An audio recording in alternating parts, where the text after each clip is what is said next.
Maravilha, queridos. Vamos voltar então a Atos dos Apóstolos, volume 4, aula 4. Maravilha. Nós encerramos aqui até o... sim, antes de eu entrar na aula de volta, passar para vocês aquele texto que eu fiquei devendo, da ousadia. Eu tinha falado de Colossenses, mas na verdade é Efésios, tá? Efésios capítulo 6, versículo 19.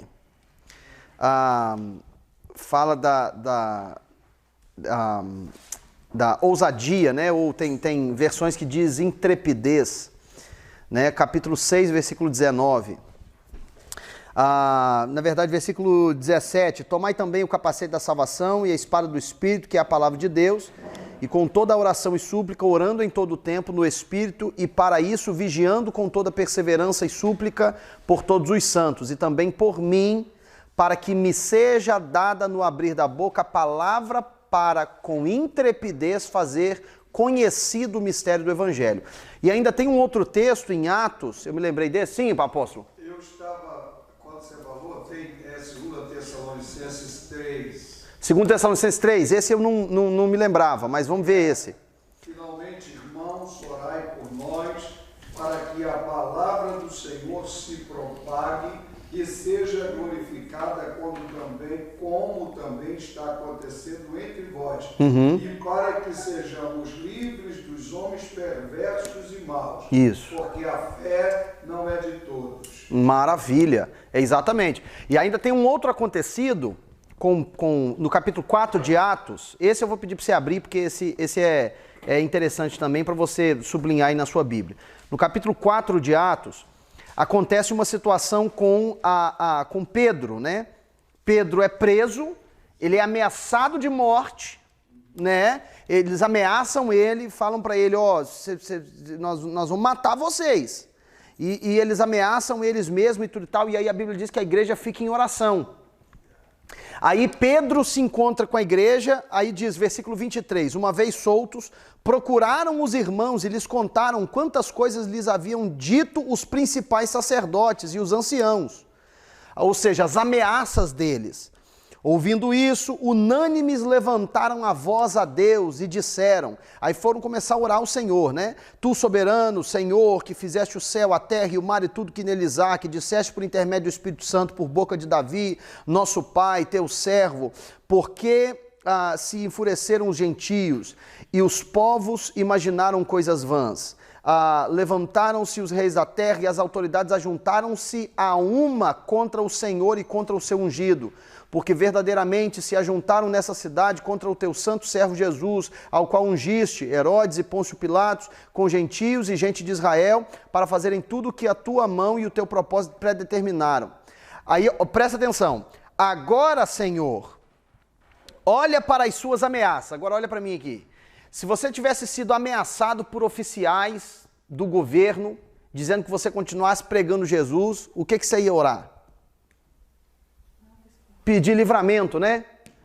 Pedir livramento. Senhor, dá-nos livramento. Não é isso que eles oram. Olha só. Agora, Senhor, olha para as suas ameaças e concede aos teus servos que anunciem com toda intrepidez a tua palavra. Então, ou seja, eles são ameaçados de morte e não pedem livramento. Eles pedem ousadia para continuar pregando. Aí você vê a importância de ter ousadia para pregar a palavra, né? E somado ao texto que o apóstolo Cerqueira pontuou, 2 Tessalonicenses capítulo 3, né, apóstolo? A gente vê essa foto aí muito bem desenhada da importância da ousadia, ok? Então, a gente está entrando agora no capítulo 25. Algo interessante também que eu quero pontuar, né, baseado na pergunta, na pergunta, não sei quem foi a senhora bispa que perguntou a respeito de Félix, né, do suborno. Isso, que é interessante porque a gente vê também na procrastinação de Félix, na indecisão dele constante, a gente vê a motivação política de Félix, porque os governadores da época, eles tinham a obrigação de manter a paz. Era essa a prioridade deles, era manter a paz. Então, se Félix liberasse Paulo e houvessem revoltas em Jerusalém, ele corria risco de perder o cargo dele, de perder as posições privilegiadas que ele tinha. Então, havia uma motivação política também por trás daquilo que era a prioridade romana, a prioridade do império, né? Chamada Pax Romana, que era manter a paz. Eles queriam que a paz fosse mantida, eles não queriam confusão, era isso que era a prioridade do império, ok? Então, Félix é substituído por Pórcio Festo, e aí, mais uma vez, nós temos uma outra tentativa de matar Paulo numa nova cilada que foi armada. Tá? Encontramos mais falsas acusações dos judeus, e mais uma vez, Paulo faz a sua defesa na presença de Festo e de Agripa.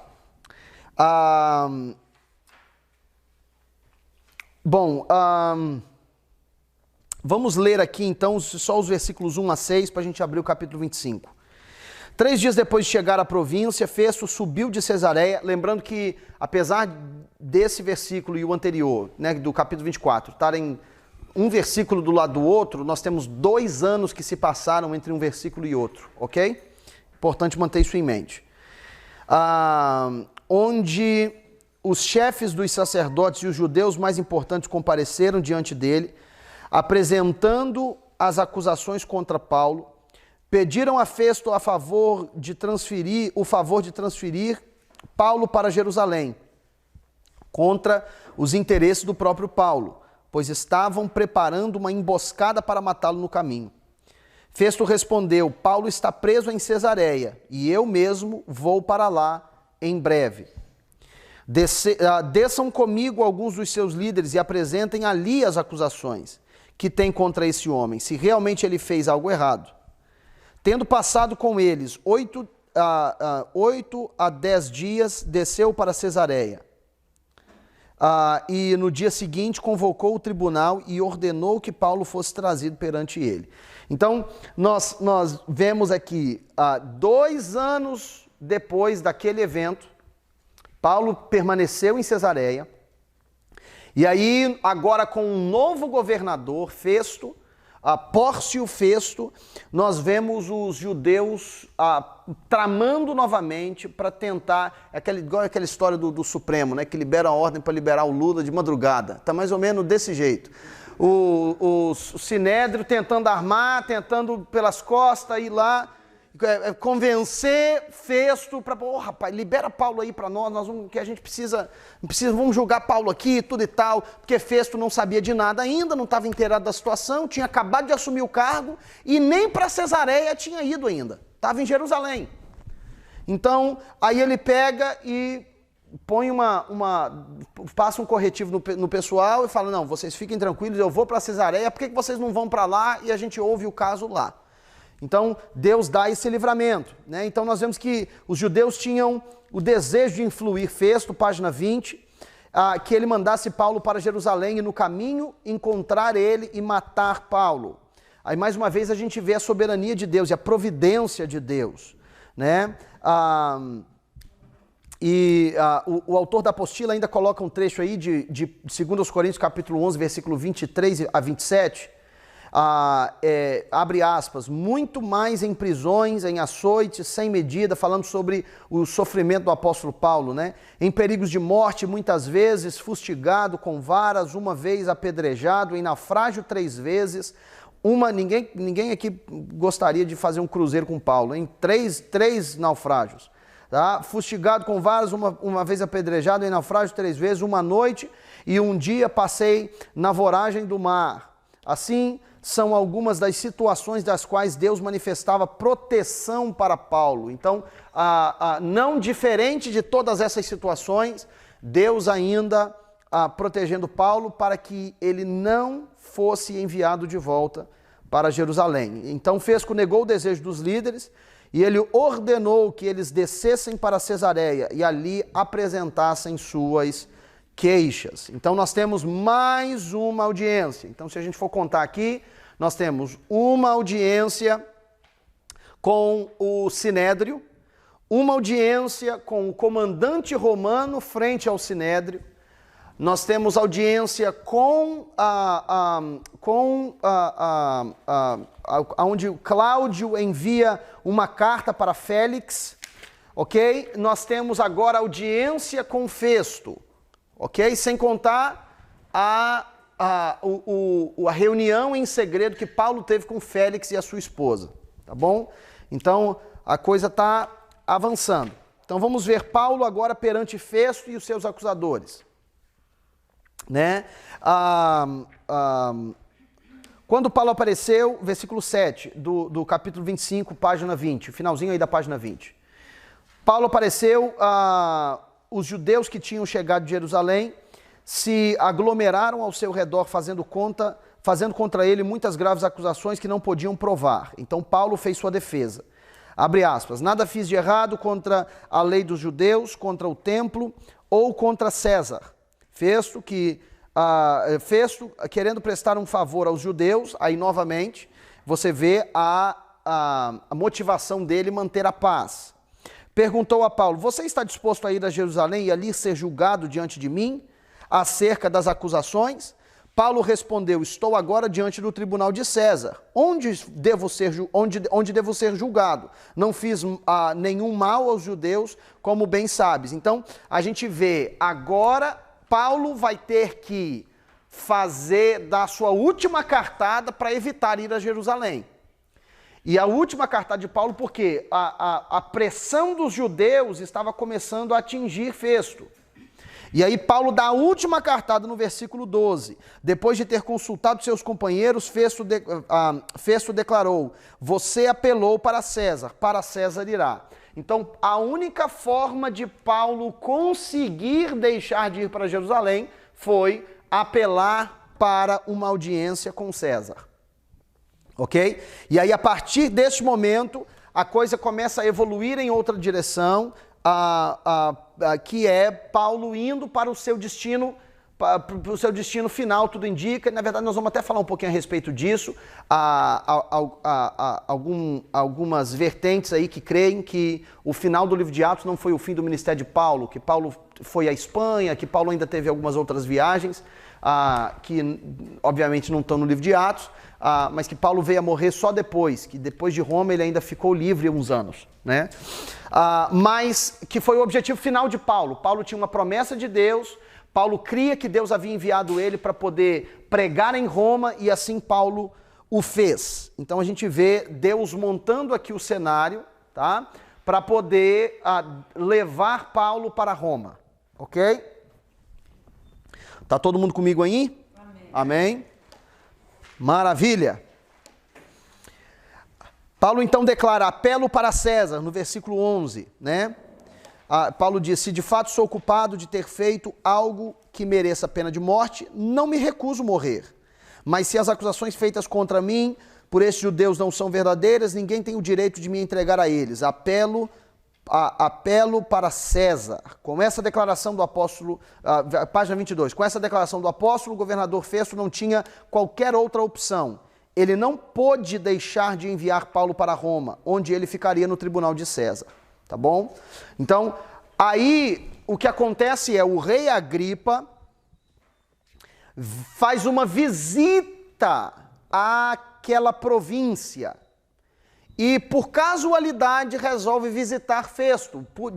De início, isso não tinha nada a ver com Paulo. Ele estava na região. Então, nós vemos o rei Agripa e Berenice chegaram a Cesareia, versículo 13. Você tem uma pergunta, filha? Não? Chegaram a Cesareia para saudar Festo. Visto que estavam passando muitos dias ali, Festo explicou o caso de Paulo ao rei. Há aqui um homem que Félix deixou preso. Quando fui a Jerusalém, os chefes dos sacerdotes e os líderes dos judeus fizeram acusações contra ele, pedindo que ele fosse condenado. Eu lhes disse que não é costume romano condenar ninguém antes que ele fosse de frente, antes que ele se defronte pessoalmente com os seus acusadores e tenha oportunidade de se defender das acusações que lhe fazem. Vindo eles comigo para cá, não retardei o caso. Convoquei o tribunal no dia seguinte e ordenei que o homem fosse apresentado. quando seus acusadores se levantaram para falar, não o acusaram de nenhum dos crimes que eu esperava. Então, Festo já está dizendo aqui para o rei Agripa, esse cara, eu não sei porque que a gente está segurando esse cara aqui, e eu também não sei porque que os judeus querem a cabeça desse cara. Ao contrário, tinha alguns pontos de divergência com ele acerca da sua própria religião e de um certo Jesus já morto, o qual Paulo insiste que está vivo. Fiquei sem saber como investigar tais assuntos. Por isso, perguntei-lhe se ele estaria disposto a ir a Jerusalém para ser julgado ali acerca dessas acusações. Apelando Paulo para que fosse guardado até a decisão do imperador, ordenei que ficasse sob custódia até que eu pudesse enviá-lo a César. Então Agripa disse a Festo, eu também gostaria de ouvir esse homem. Ele respondeu, amanhã o ouvirás. No dia seguinte, Agripa e Berenice vieram com grande pompa e entraram na sala de audiências com os altos oficiais e os homens importantes da cidade.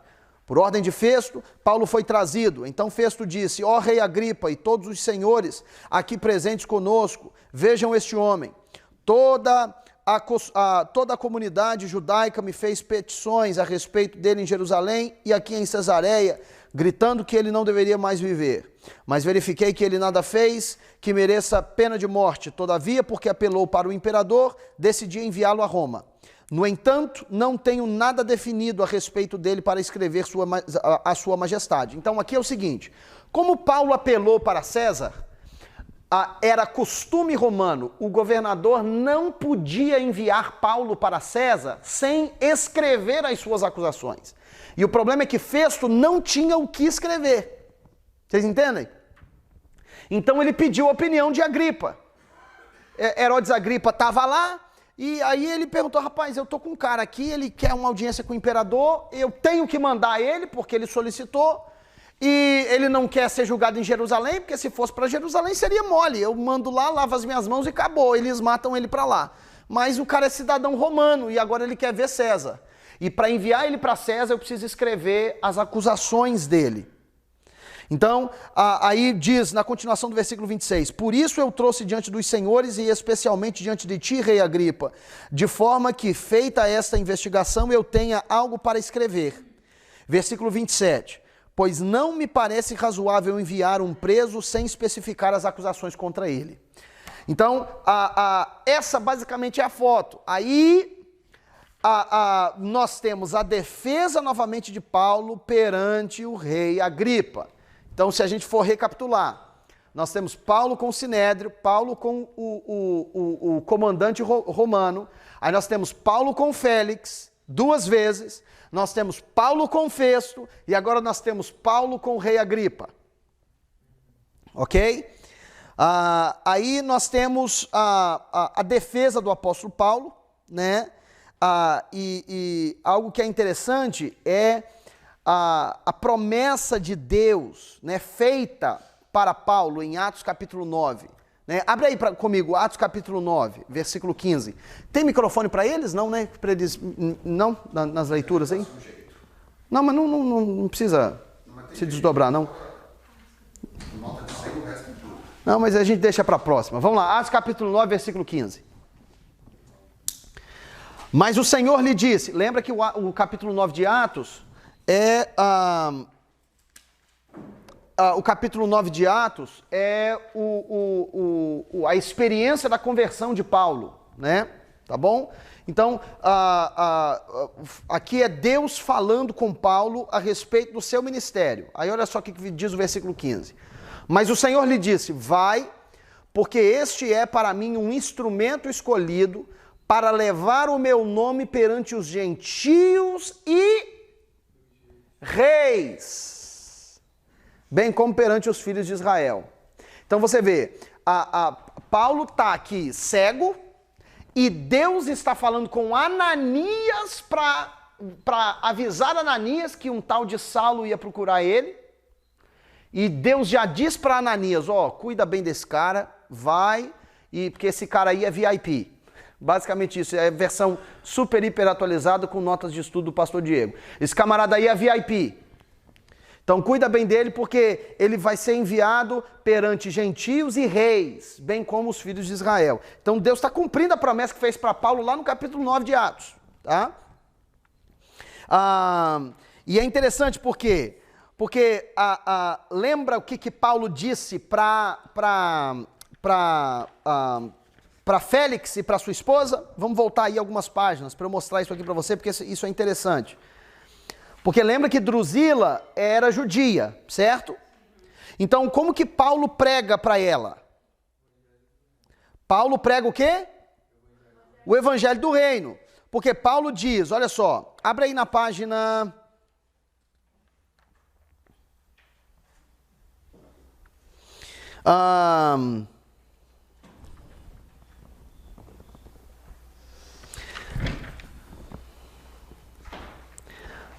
Quer ver? Página 17 da sua apostila.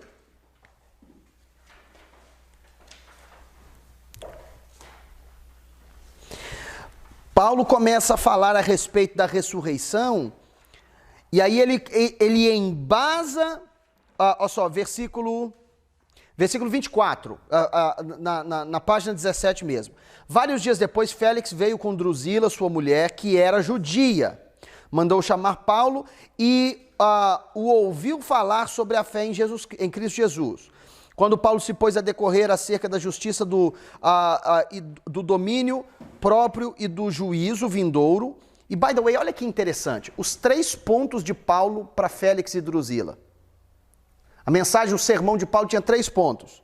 Paulo pregou sobre o domínio próprio, né? Primeiro a justiça, né? A justiça que fala dos pecados passados, né? Porque se você olhar no original aqui, ele está falando sobre arrependimento do que aconteceu.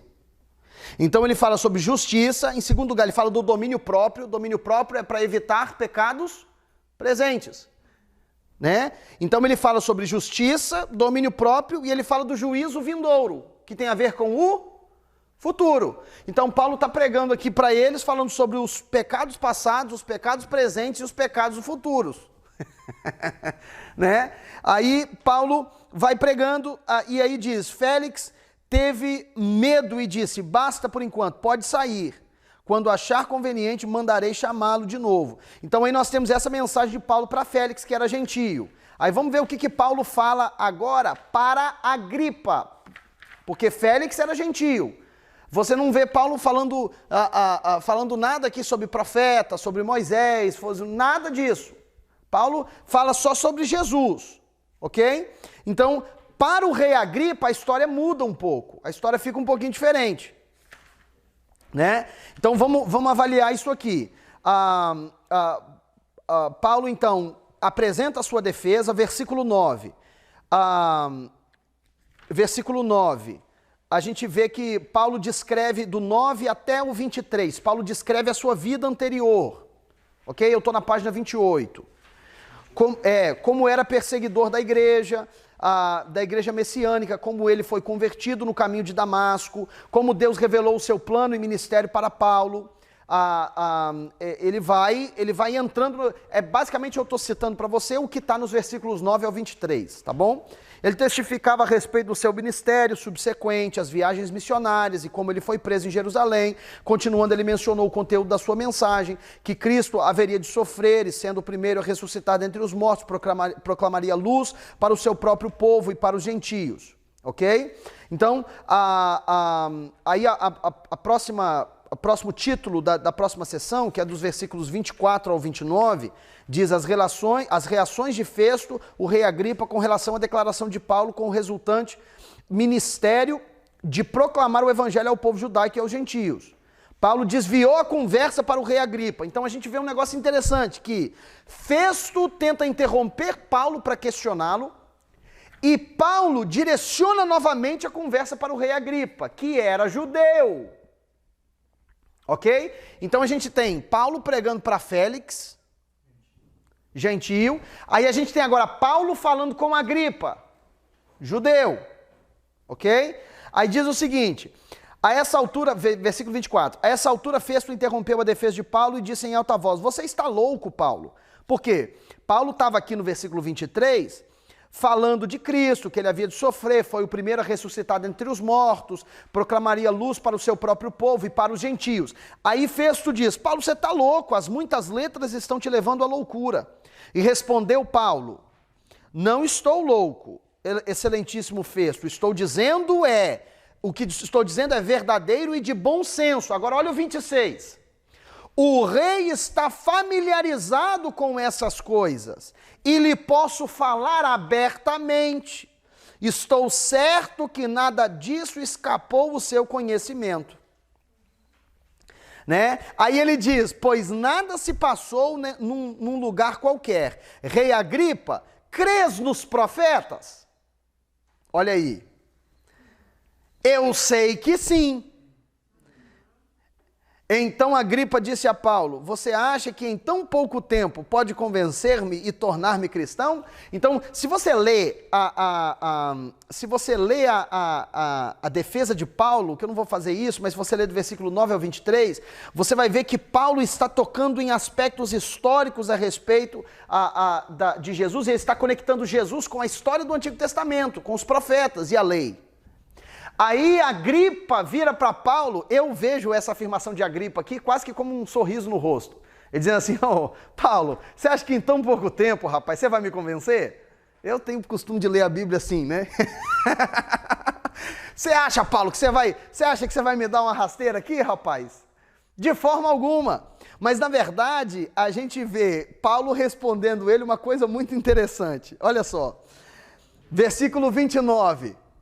Paulo respondeu, em pouco ou em muito tempo, peço a Deus que não apenas tu, mas todos os que hoje me ouvem, se tornem como eu, porém sem essas algemas. O cara era um poeta, não é verdade?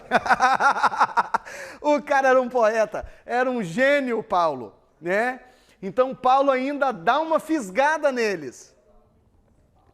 Paulo dá uma fisgada neles. Então nós vemos aqui, pelo fato do rei Agripa ser judeu e conhecer a história, a gente vê isso no versículo 26, Paulo denuncia isso. Paulo diz, você crê nos profetas? E ele, com medo de responder, por que o rei Agripa não respondeu? Eu tenho uma tese a respeito. Justamente pelo mesmo motivo do porquê Félix e nem Festo liberaram Paulo. Né? Pelo medo da retaliação política, tá? Paulo volta no fundamento histórico. Olha só, gente, eu vou voltar contigo aqui no versículo 6, só para você ter uma noção. Porque, olha o versículo 6, página 25, volta aí comigo, capítulo 26, versículo 6. Olha o que Paulo diz a respeito do porquê ele estava sendo julgado. Olha só, ele diz, agora estou sendo julgado por causa da minha esperança no que Deus prometeu aos nossos antepassados. Paulo estava dizendo o seguinte, eu estou sendo julgado porque a única divergência, rei, entre os fariseus e eu, é que eu creio que as promessas que eles creem já se cumpriu, e eles não. Essa é a única diferença. Eles creem nas mesmas promessas que eu, rei. O problema é que eu creio que elas já se cumpriram em Jesus. É isso que ele está dizendo. Então ele está ancorando novamente o advento da vinda do Messias, as promessas feitas no Antigo Testamento, na lei e nos profetas. Então você vê como que Paulo está ancorando a sua mensagem. Né? E se a gente contrastar o discurso de Paulo para Agripa com o discurso de Paulo para Félix, nós vemos uma mudança drástica. Em Félix, Paulo não fala nada do Antigo Testamento, nada de profeta, nada da lei, nada do Antigo Testamento. Agora, para Agripa, toda a chance que Paulo tem, Paulo pergunta, você crê nos profetas? Então, eu estou sendo acusado porque eu creio que as profecias se cumpriram, é por isso que eu estou sendo acusado. Então, a gente vê como a mensagem de Paulo vai adaptando não o conteúdo, mas o teor da mensagem, ou a forma como ela se ancora, Paulo vai adaptando isso dependendo da sua audiência. E a gente começa a identificar, agora vocês já estão craques nisso, identificar evangelho do reino e evangelho da graça, né? Aí a gente vê aqui algo extremamente interessante, que é uma espécie de inversão de papéis. Porque eles agora não podiam mais, eles não podiam mais alegar ignorância. Porque Paulo já tinha mostrado a luz para eles. Entendeu? Então aqui Paulo está acorrentado, mas agora tem uma inversão de valores, espiritualmente falando, profeticamente falando. Eles estavam em julgamento sem perceber. Porque agora eles eram conhecedores da verdade, já tinham visto a luz através da mensagem de Paulo, e aí eles têm que tomar uma decisão: fazer nada e serem julgados por Deus, ou agir em favor de Paulo e serem julgados pelos homens. Vocês percebem? Né? Aí, olha o que acontece no fim da entrevista deles, versículo 30. O rei se levantou, e com ele o governador e Berenice, e como também, e by the way, a Berenice era irmã de Agripa. Então, né, eu não tenho tanto tempo para entrar nessas questões, mas isso era um pecado seríssimo por causa do incesto, ok? Então, saindo do salão, comentavam entre si: este homem não fez nada que mereça morte ou prisão. Agripa disse a Festo: ele poderia ser posto em liberdade se não tivesse apelado para César. Então, a gente vê uma inversão de valores. Se a gente vê textos como João capítulo 3, versículos 18 a 21, versículo 36, a gente vê que ao saber da verdade, ao ver a luz, eles não poderiam mais alegar ignorância diante de Deus. Vocês entendem? Tá? Então, eles foram extraídos no caminho da luz, instruídos no caminho da luz, e agora escolhem fechar os olhos e voltar para os seus caminhos pecaminosos. Né? E aí a gente vê como que essa decisão de Paulo de apelar para Roma, para ver César, ela tem desdobramentos muito maiores de agora para frente. Porque, como diz o rei Agripa, a gente poderia muito bem liberar esse cara agora, mas ele pediu para ver César. Aí tem gente que lê esse texto e pensa: Paulo deu um tiro no pé. Não, se Paulo não tivesse apelado para César, Paulo teria voltado para Jerusalém obrigado e teria sido morto lá. Mas porque Paulo apelou para César, Paulo ficou mais 2 anos em Cesareia, e depois Paulo ainda ficou 2 anos preso em Roma. E esses 2 anos em Roma foi justamente o tempo que ele precisou para escrever Filipenses, Colossenses, Efésios, Filemon. Imagina a sua Bíblia sem Efésios. Hã? Sua Bíblia aí sem a armadura da fé. Hã? Né? Então a gente vê que até nisso Deus tinha plano. Amém? Tá? Vamos lá, capítulo 27. Estamos caminhando para o fim, hein?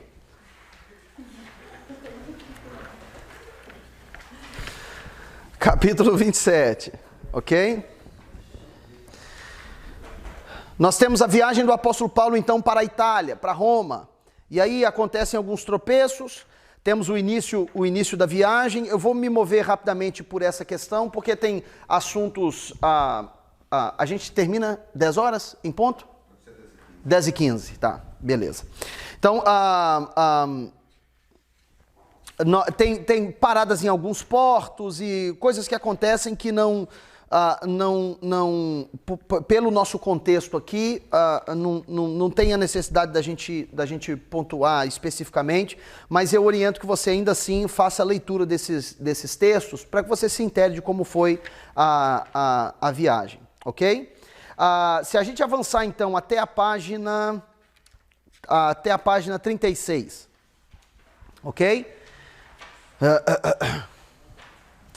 A falta de chegar em Fenícia, então, o que aconteceu foi, o navio estava em trânsito e por causa de uma tempestade eles não conseguiram chegar em Fenícia para esperar a tempestade passar. E por conta disso, a tempestade fez com que o navio ficasse à deriva. Eles não conseguiam manejar o navio, não conseguiam navegar e apontar o navio para a direção que eles queriam. Aí eles ficaram apavorados. O nome dessa tempestade, eu imagino que todos saibam aqui, que é o famoso Euroaquilão. Por causa da força da tempestade, eles começaram a jogar coisas fora, tentar deixar o navio mais leve, tá bom? Então é aqui que o trecho está pegando justamente nesse ponto da história. A falta de chegar em Fenice causou uma continuação da viagem que era muito desastrosa. O trecho nos diz: costeando mais perto a ilha de Creta, não muito depois, desencadeou-se do lado da ilha um tufão de vento chamado Euroaquilão. E sendo o navio arrastado com violência, sem poder resistir o vento, cessamos a manobrar e fomos salientar certos pontos que tinham significação para o resto da viagem. Então nós vemos aqui, número 1, a tripulação fez tudo para deixar o navio mais leve, mas isso tudo foi em vão, e assim o navio continuava à deriva, continuava sem rumo. Em segundo lugar, Paulo falando às pessoas a bordo e os fez lembrar as palavras de advertência a respeito do perigo da viagem, porque Paulo avisa eles anteriormente. Tá? Número 3, apesar do perigo, Deus manifestou a sua graça. E Paulo, declarando a todos, transmitiu a mensagem de Deus, dizendo: Paulo, não tenha medo, é preciso que você compareça perante César. Deus, por sua graça,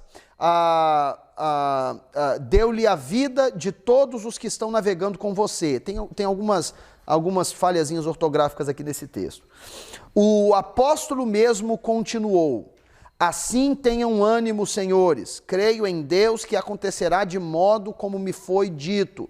Devemos ser arrastados para alguma ilha. Então Paulo canta a pedra, né? E número 4, depois de 14 dias de serem esbofeteados pela tempestade, o navio chegou à ilha de Malta e se encalhou num banco de areia. Em várias maneiras, todos saíram do navio, mas ele foi completamente destruído. Dessa forma, todos chegaram a salvo em terra, versículo 44. Então a gente vê 4 características do apóstolo Paulo. O apóstolo Paulo vai assumindo posturas diferentes. Primeiro, ele é conselheiro, versículos 1 ao versículo 20. Primeiro, ele é um conselheiro. Se você quiser anotar, isso aí não está na apostila. Primeiro, ele é um conselheiro. Ele aconselha o pessoal, dizendo: a tempestade está vindo e tudo e tal. E Paulo dá a palavra de conselho, mas ele não é ouvido, porque ele era um prisioneiro, afinal de contas. Tá? Em segundo lugar, ele se torna encorajador. Versículo 21 ao versículo 44. Ele se torna um encorajador, porque aí a tempestade vem, eles tornam o navio mais leve, jogam um monte de coisa no mar e não resolve, e eles ficam apavorados, e aí Paulo se levanta então e diz: gente, não, como diz o poeta, né, não priemos cânico, fiquem tranquilos, porque Deus me diz que eu tenho que ir para Roma, então eu não vou morrer. Se você quiser viver, só você ficar pertinho de mim, fica comigo, porque eu já tenho promessa, e se eu tenho promessa, Deus cumpre, né? Então Paulo aqui encoraja os demais. Então ele passa de prisioneiro a conselheiro, de conselheiro a encorajador, e aí de encorajador a ajudador. Capítulo 28, versículos de 1 a 10. Aí Paulo agora assume uma postura quase que de capitão. Paulo começa a dar ordem para o pessoal, Paulo começa a dizer para eles onde ir, como fazer. É uma coisa incrível. Vamos ler aqui, capítulo 28, versículos 1 a 10, olha só. Uma vez em terra, descobrimos que a ilha se chamava Malta. Os habitantes da ilha mostraram extraordinária bondade para conosco, fizeram uma fogueira, receberam bem a todos, pois estava chovendo e fazia frio. Paulo ajuntou um monte de gravetos. Quando colocava no fogo, uma víbora fugindo do calor, prendeu-se à sua mão. Quando os habitantes da ilha viram a cobra agarrada na mão de Paulo, disseram uns aos outros: certamente este homem é assassino, pois tendo escapado do mar, a justiça não lhe permite viver. Mas Paulo, sacudindo a cobra no fogo, não sofreu mal nenhum. Eles, porém, esperavam que ele começasse a inchar ou que caísse morto de repente. Mas, tendo esperado muito tempo e vendo que nada de estranho lhe sucedia, mudaram de ideia e passaram a dizer que ele era um deus. Próximo dali havia uma propriedade pertencente a Públio, o homem principal da ilha. Ele nos convidou para ficar em sua casa e por 3 dias bondosamente nos recebeu e nos hospedou. Aí você vê, Paulo entrou no navio prisioneiro, depois aconselhou, encorajou, ajudou a salvar todo mundo, e agora ele estava quase como um capitão. O pessoal tinha abrigo por causa dele, comida por causa dele, provisão por causa dele. Né? É homem de Deus. Até em algemas as portas se abriam para Paulo. Né? Isso tem a ver com a postura do nosso coração, não é mesmo? A postura do nosso coração. Isso é muito interessante, porque estar com Deus, queridos, é melhor do que estar em qualquer outra posição. Né? Paulo nos mostra que é melhor estar em algemas, mas nas graças do Senhor, do que sem as algemas e condenado e fadado ao fracasso, porque a mão do Senhor pesará sobre nós. Não é mesmo? Né? Então Paulo passa de conselheiro para encorajador, de encorajador para ajudador e de ajudador para pregador, porque Paulo ainda prega na ilha. Versículos 11 ao 31, e eu dou um chocolate para quem adivinhar o que Paulo pregou em Malta. Qual o evangelho que Paulo pregou para um povo que nunca tinha visto o judaísmo? O evangelho da graça, né? Aí você vê com calma, você pode notar aquilo que Paulo vai testemunhando e vai pregando. Então, aí nós temos, em seguida, versículo não, o texto da apostila, página 39, ok? Página 39. Descobrindo que eles estiveram na ilha de Malta, eles foram tratados bem com os habitantes. Saindo do navio naufragado, os sobreviventes chegaram bem molhados, sofrendo frio e tremendo. Esta hospitalidade foi uma bênção de Deus para os encorajar numa situação tão difícil.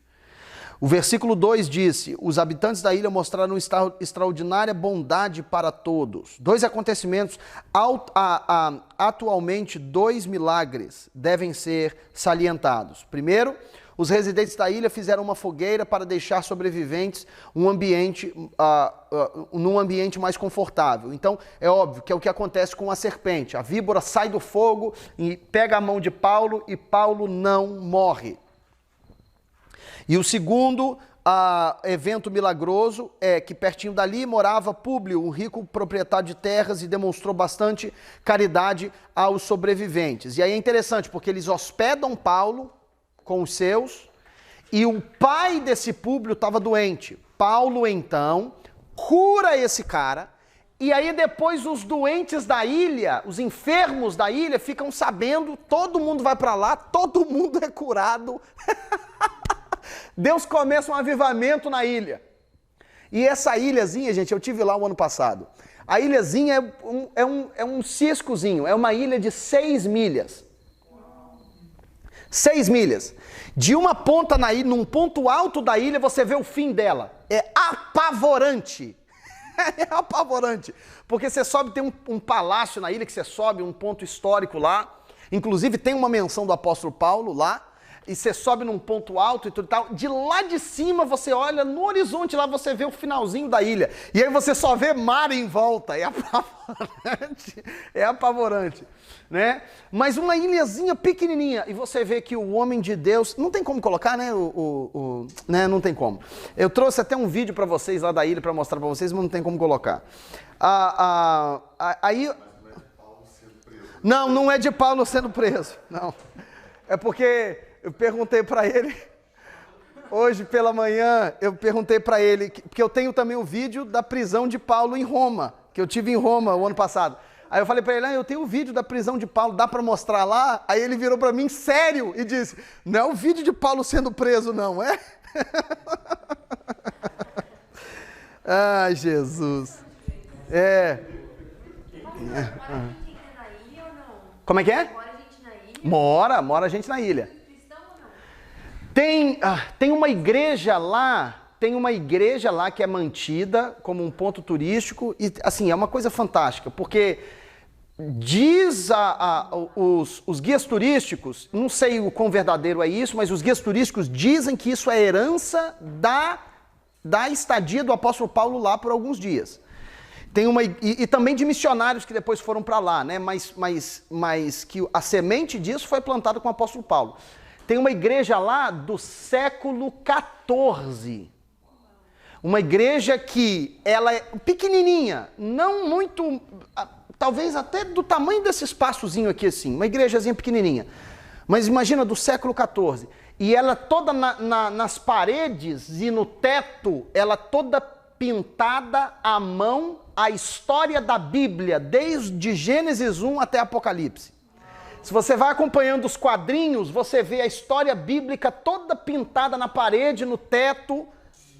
E é tão...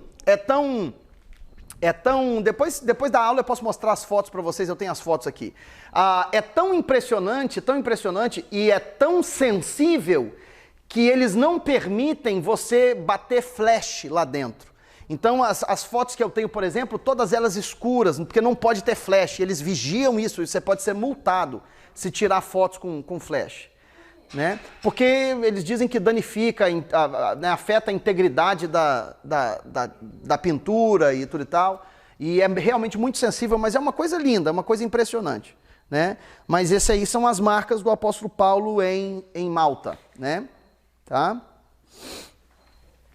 Ok, aí nós vemos então a experiência do apóstolo Paulo termina lá, ele cura o pai de Públio, ele prega na cidade, ele cura os demais enfermos, sinais e maravilhas que Deus opera, né? E os habitantes se tornaram, finalzinho, o terceiro parágrafo do texto da apostila, na página 40.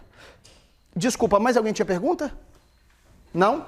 Ok, os habitantes se tornaram bem amigos de Paulo e os seus companheiros, porque lemos no versículo 10, eles nos prestaram muitas honras e quando estávamos para embarcar, forneceram-nos os suprimentos que necessitávamos, ok? Paulo então vai para Roma, né?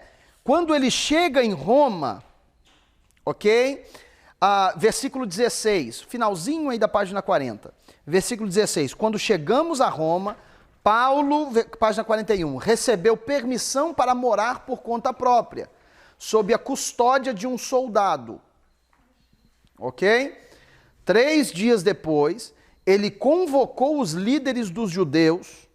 Quem que ele convocou? Os líderes dos judeus. Quando estes se reuniram, Paulo lhes disse: meus irmãos, embora eu não tenha feito nada contra o nosso povo, nem contra os costumes dos nossos antepassados, fui preso em Jerusalém e entregue aos romanos. Eles me interrogaram e queriam me soltar, porque eu não era culpado de crime algum que merecesse pena de morte. Todavia, tendo os judeus feito objeção, fui obrigado a apelar para César. Não, porém, por ter alguma acusação contra o meu próprio povo. Por essa razão, pedi para vê-los e conversar com vocês. Por causa da esperança de Israel, é que estou preso com essas algemas. Então a gente já vai começando aí a ver resquício de quê? De evangelho da onde? Evangelho do reino. Aí eles aceitam ouvir Paulo pregar. Então Paulo convoca os líderes dos judeus que estavam em Roma, ok? Convoca eles para bater um papo, tomar um cafezinho, né? Aí papo vai, papo vem, Paulo vai e... Aqui, eu não fui preso, na verdade, eu quero compartilhar com vocês sobre a esperança de Israel. E aí Paulo começa devagarinho, né? Tem muitos estudiosos aí que acham que Paulo era mineiro, vai comendo pelas beiradinhas e tudo e tal. Assim...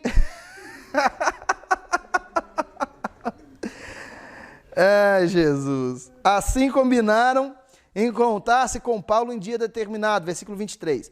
Indo em grupo, ainda mais numeroso ao lugar onde ele estava. Desde a manhã até a tarde, ele lhes deu explicações. Aqui nem fala que tiveram break pro café, hein? Aqui não fala nada de break pro café, nada. Lhes deu explicações e lhes testemunhou de quê? do reino de Deus, procurando convencê-los a respeito de Jesus, aonde? Com base da lei de Moisés e nos profetas. Não tem como, gente, ser mais claro do que isso. E olha o que diz no versículo 31, na página 42. Pregava o reino de Deus e ensinava a respeito do Senhor Jesus abertamente, sem impedimento algum. Então a gente vê a pregação de Paulo para os judeus acerca do reino de Deus, né? Porque ele estava falando para qual audiência aqui? Para quem que ele estava falando aqui? Para os judeus. Por isso... Verdade! Se fosse Evangelho da Graça, tinha café e pão de queijo. Muito bom, bispa, muito bom. Exatamente. Exatamente. Esse negócio de café é coisa de Evangelho da Graça, né? Esse negócio de café é coisa de Evangelho da Graça. Ai, ai. Olha só que interessante. As coisas que Paulo fez em Roma, porque Paulo ficou em Roma 2 anos, né? Durante esses 2 anos em Roma, Paulo escreveu Filipenses, Efésios, Colossenses e Filemon. Ele esperava ser solto. Nós vemos isso em Filemon,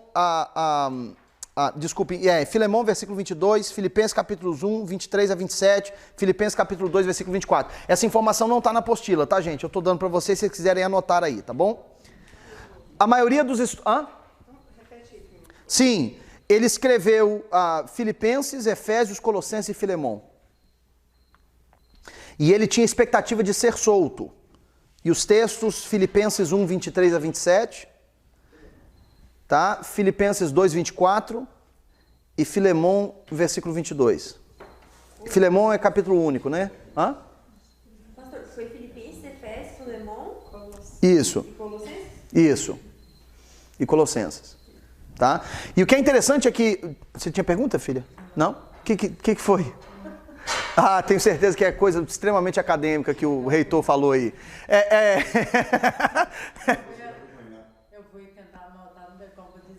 Oh, Jesus, eu repito. O que você prefira? É um número. O texto, Filipenses 1, 23 a 27. Filipenses 2, 24. E Filemon, versículo 22. Capítulo único, versículo 22.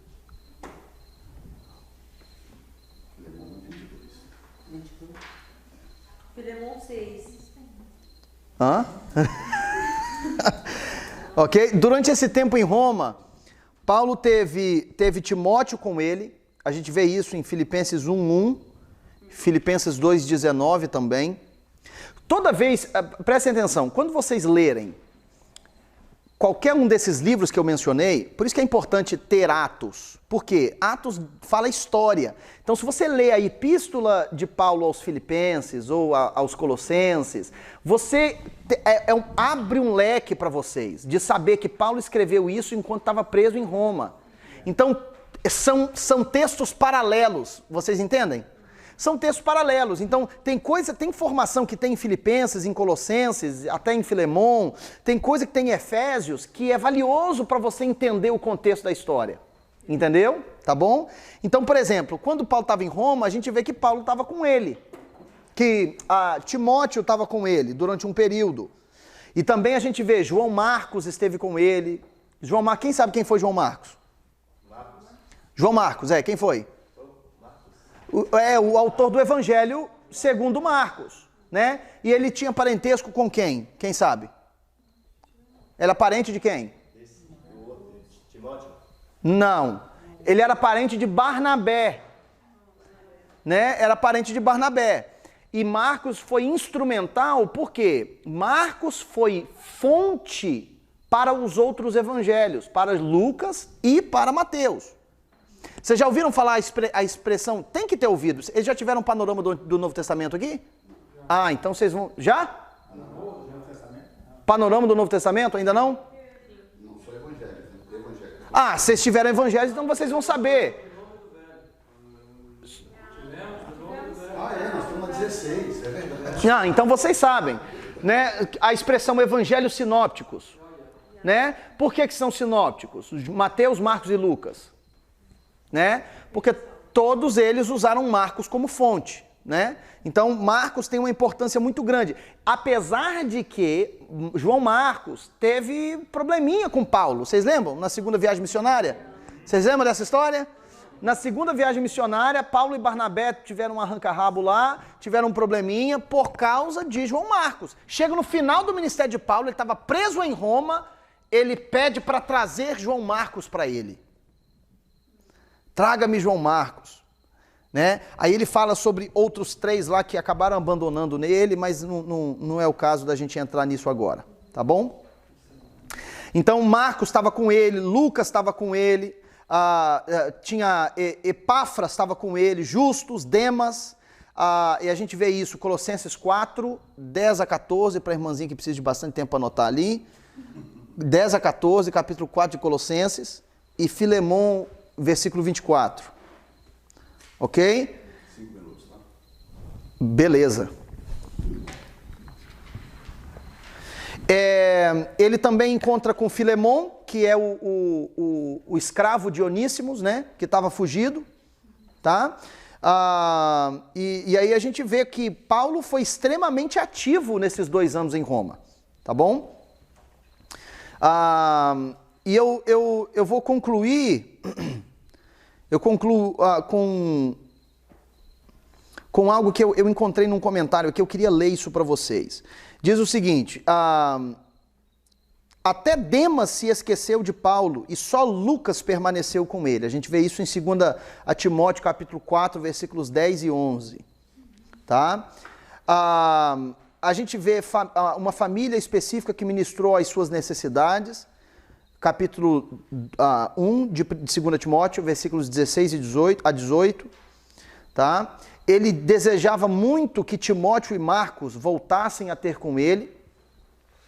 A gente vê isso também na segunda carta a Timóteo, tá? 1:4, 4:9 e 4:21. E Paulo sabia que o seu fim estava próximo. 2 Timóteo 4, 6 a 8. A tradição diz que ele foi decapitado em Roma, ok?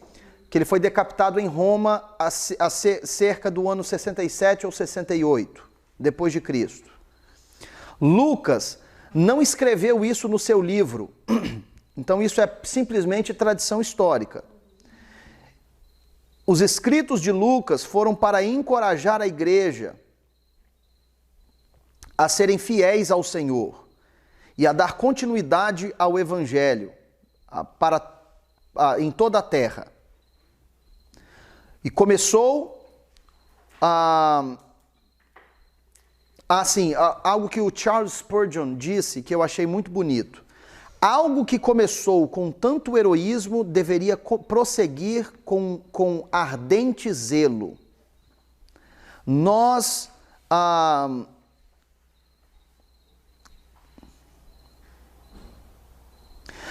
precisamos nos lembrar do que o Senhor nos garantiu, que Ele estaria sempre conosco. Porque Jesus disse, né, estarei sempre convosco. Então, sejamos ousados, porque Ele está sempre conosco, não é mesmo? Amém? Tá? Então, nós temos esse histórico, né? O que é interessante é que tem algumas tradições históricas também que dizem que no fim do Evangelho, do livro de Atos, não foi necessariamente o fim da vida de Paulo. Que Paulo pode ter tido uma experiência de ir à Espanha, que Paulo pode ter sido solto por um tempo e depois tenha sido preso novamente. Mas nós não temos narrativa bíblica que dê suporte a isso, tá bom? Ok? Então eu quero apenas ler os últimos parágrafos aqui da apostila e em seguida vamos terminar em oração se não houver perguntas, tá? Página 44. Página 44. Ok? As declarações de Paulo acima, que nos textos que eu acabei de ler com vocês, que ele pregava os textos dele pregando para a elite judaica em Roma, né? E ele fala a respeito dos profetas e a respeito da lei de Moisés, e aí ele cita um texto de Isaías, né? Ele cita um texto do profeta Isaías, e então, no finalzinho, ele dá uma palavra de juízo para aqueles líderes judeus. Aí o autor da apostila diz assim: essa declaração tem bastante importância. Ela salienta o fato de que ocorreu uma mudança na dispensação. Deus adiou o programa profético e o seu plano para abençoar o mundo através da nação de Israel. Ele colocou de lado temporariamente Israel para introduzir essa nova dispensação da graça de Deus. Essa afirmação desse autor da apostila, ela é tão poderosa, e a gente não entende muito bem isso, porque nós entendemos mal a questão da contagem divina. Deus conta o tempo diferente de nós. Se eu tivesse tempo aqui, um pouquinho de tempo, se eu tivesse mais umas 5, 6 horas, eu explicava para vocês essa questão com bastante detalhe. Essa questão da contagem de Deus. Por exemplo, a questão do jubileu. Por exemplo, a questão do jubileu é extremamente curiosa. Quem sabe o que é o jubileu? Né? 50 anos. Então, os judeus contavam 7 semanas de 7 anos, que dá 49 anos, e aí o 50º ano era o ano do jubileu, certo? A gente acha então que é 49, e aí 50 é um ano para o jubileu, e aí no 51 começa uma nova contagem, não é mesmo? Mas não. O ano do jubileu era um ano no meio dos 2 anos, o ano da última contagem e o ano da primeira contagem. Então, Deus contava o jubileu na sua contagem, mas o jubileu não aparecia no calendário judaico. Porque os judeus faziam 1, 2, 3, 4, 5, contavam os anos, 46, 47, 48, 49, 1, 2, 3, 4, 5, você ia contando de novo mais 49. Vocês estão entendendo o que eu estou querendo dizer? O jubileu, então, ele estava no meio dos anos. Ele começava na metade do 49º e terminava na metade do primeiro, da outra contagem. Mas Deus contava o jubileu como um ano. Então, quando a gente faz, de repente, numa outra oportunidade, eu dou esse estudo para vocês, que dá para a gente, se você fizer um estudo minucioso do Antigo Testamento, você pode com precisão determinar quantos anos houveram desde a queda de Adão no jardim até Davi. Com precisão. É impressionante. Os relatos bíblicos são absolutamente impressionantes. A gente faz isso com precisão. E a gente vê como a contagem de Deus é diferente. Através de algumas promessas que Deus faz para Abraão, através da experiência de Matusalém. Matusalém tem uma experiência fantástica, porque Matusalém morre no ano do dilúvio. Tem umas coisas muito lindas de Deus que estão escondidas. Sabe aqueles textos de genealogia que ninguém quer ler? São textos poderosíssimos. Poderosíssimos. Acredita em mim, você como estudioso da Bíblia, como aluno de teologia, ouça o que eu vou dizer. Nunca ignore nada da Bíblia. Nem as genealogias podem ser ignoradas. Tem informação profética em todo lugar. Em todo lugar. Em todo lugar. Então, essa informação dele aqui, ele colocou de lado temporariamente Israel para introduzir essa nova dispensação da graça de Deus. Essa afirmação dele explicam o gap que tem na profecia de Isaías, de Daniel, da 69ª para a 70ª semana. É porque Deus parou de contar Israel, Deus colocou Israel no hold. Vocês estão entendendo? Tem muita gente que não consegue explicar o gap. Você sabe o que eu estou falando? As 70 semanas de Daniel? Vocês não estão me convencendo não, vocês sabem? Sabem? Então, tem um gap entre a 69ª e a 70ª semana da profecia de Daniel. E esse gap é porque Deus colocou um hold, ele colocou de lado temporariamente Israel. Por isso que a igreja não pode ser o Israel de Deus. Não pode ser. Deus tem um Israel. O Israel de Deus é Israel, pelo amor de Deus. Amém, querido? Ok? Aí diz assim, a declaração de enviar o evangelho da graça de Deus aos gentios foi feita bem anterior à última afirmação em Atos capítulo 28. Este fato é mais uma forte prova de que a administração ou dispensação da graça de Deus começou com a conversão do apóstolo Paulo. O último parágrafo da página. O professor Charles Baker deu um sumário da importância e o objetivo do livro de Atos. Ele disse, abre aspas, nós cremos que o propósito do livro de Atos é para demonstrar a maneira e o porquê que a nação de Israel se desviou e por que razão aquela nação a quem foi cedida a promessa e a oferta do reino messiânico, mas não entrou naquele reino. Por essa razão, Israel não conseguiu aquilo que tanto buscava, fecha aspas. Em Romanos capítulo 11, versículo 7, ele dá uma referência bíblica. Temos que entender este propósito antes de compreender as epístolas de Paulo que seguem o livro de Atos. O livro começa com a oferta do reino de Israel e termina com o pronunciamento da cegueira da nação de Israel. E se você ler o sermão de Paulo aos líderes judaicos, você vai ver que é exatamente isso que ele faz. Ele deixa a dica que a nação de Israel, daquele momento em diante, a nação de Israel estava sendo colocada on hold. E isso é vital para que você entenda as epístolas de Paulo da forma apropriada. Tá? Quando vocês lerem as epístolas de Paulo daqui para frente, leiam à luz dessa afirmação que eu passei para vocês. Ok? E vejamos tudo isso acontecendo progressivamente através da segunda metade do livro. Podemos provar esta verdade em várias maneiras, mas um bom testemunho é o tempo do verbo enviar, em Atos 28, 28, com referência à salvação enviada aos gentios. O tempo do verbo é aoristo, que quer dizer tempo passado, e a tradução deve ser foi enviada, ou seja, a salvação foi enviada, ou tem sido enviada, significando que a pregação do evangelho da graça de Deus aos gentios começava bem antes de Atos 28, 28. Paulo mencionou esta veracidade pela primeira vez em Atos 13, 46.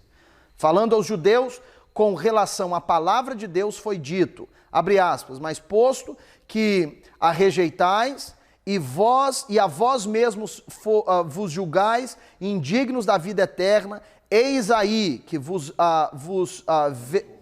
que nos volvemos para os gentios, fecha aspas. A mesma coisa aconteceu em Atos 18, 6. O erudito Charles Baker continua, abre aspas, portanto, Atos 23 não designa o início de completamente uma nova dispensação, mas o fim de uma transição da velha para a nova e a manifestação madura da nova, a dispensação da graça de Deus. Amém? Graças a Deus. Você pode dar um aplauso ao Senhor por ter terminado mais uma matéria?